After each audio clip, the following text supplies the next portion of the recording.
privilege indeed to be back on campus here. I teach at a place called the Booker T. Washington High School for Performing and Visual Arts. It's an arts magnet curriculum, and it's college at a much slower pace. Children have to audition to come into the program, so that is a privilege in itself because we get to pre-screen. And in the beginning, we had a lot more students that we were excited about than today, and that's something that we can address maybe later this afternoon.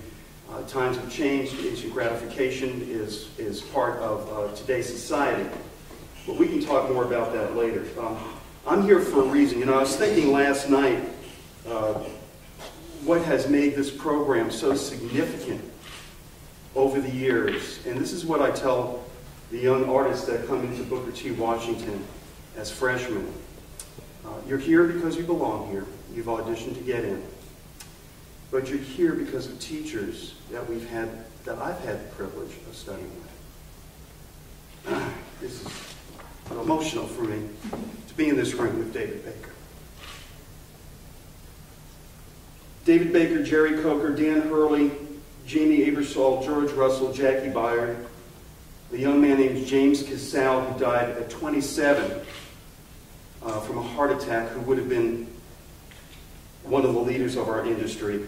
Wallace McMurray, my junior high teacher, Dr. Frank Barron, who's still my trumpet teacher, and Bill Adam, who will always be with me as an inspiration, are the reasons that Booker T. Washington is what it is.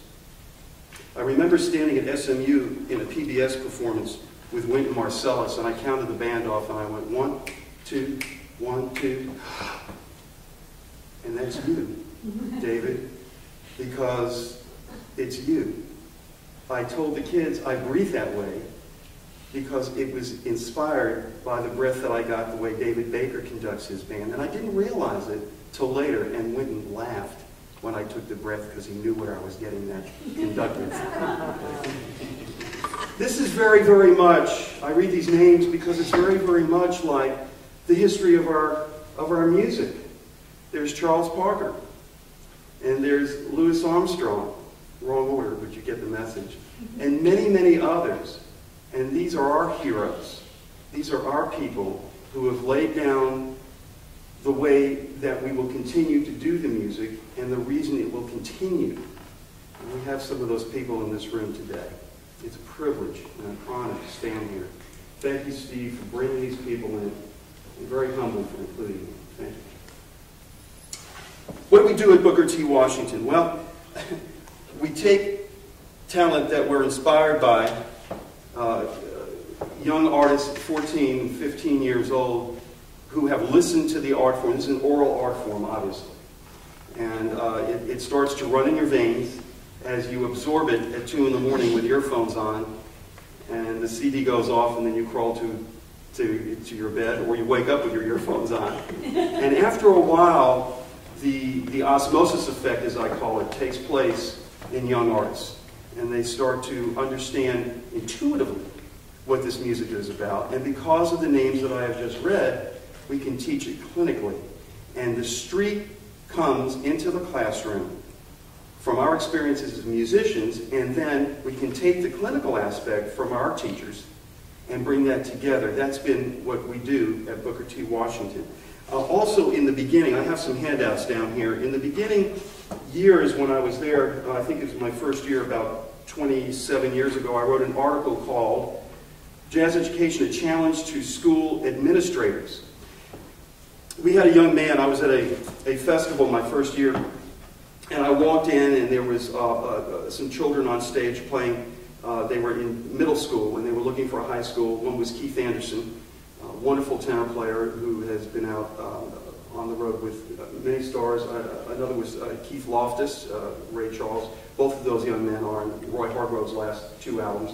And Roy Hargrove. And my mouth hit the floor, and it wasn't what Roy played, it's what he didn't play. It was the space that he left for his statement when he was playing, even at 14. Well, I went up to these young men and I asked them where they were going to go to high school. And obviously I told them of a place I thought they would enjoy. And they all came to the school. But what made the difference was an administration who were artists, who understood what we were trying to do in a clinical classroom. And James O'Gray, within weeks of Roy getting there, brought back an album to the back of the building and asked Roy if he'd ever heard of Clifford Brown. He said no. He said, well, take this home and listen to this. And Roy told me it changed his life.